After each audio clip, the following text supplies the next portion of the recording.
അൽഹംദുലില്ലാഹ് വസ്സലാത്തു വസ്സലാമു അലാ അഷ്റഫിൽ മുർസലീൻ വഅലാ ആലിഹി വസഹ്ബിഹി അജ്മഈൻ അമ്മാ ബഅദ്.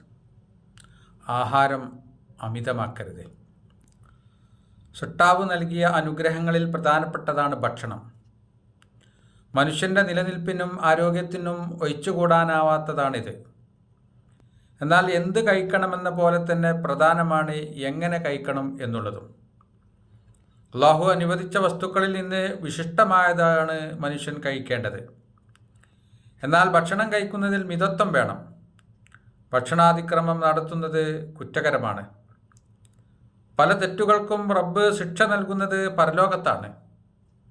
എന്നാൽ അനിയന്ത്രിതമായി ഭക്ഷണം കഴിക്കുന്നവർക്ക് ഈ ലോകത്ത് തന്നെ ശിക്ഷ അനുഭവിക്കേണ്ടി വരുമെന്ന് അള്ളാഹു സൂചിപ്പിക്കുന്നുണ്ട്.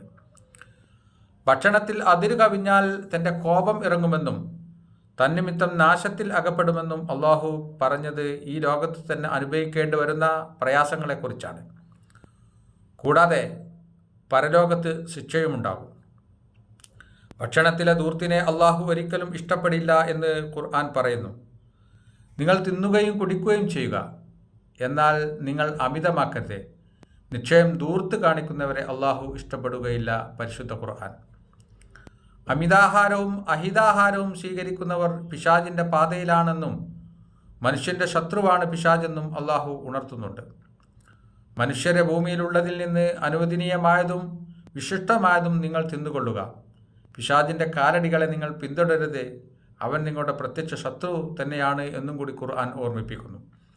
മനുഷ്യന് നടു നിവർന്നു നിൽക്കാനുള്ള ഭക്ഷണം മതിയാകുമെന്ന് നബി സൂചിപ്പിക്കുന്നുമുണ്ട്.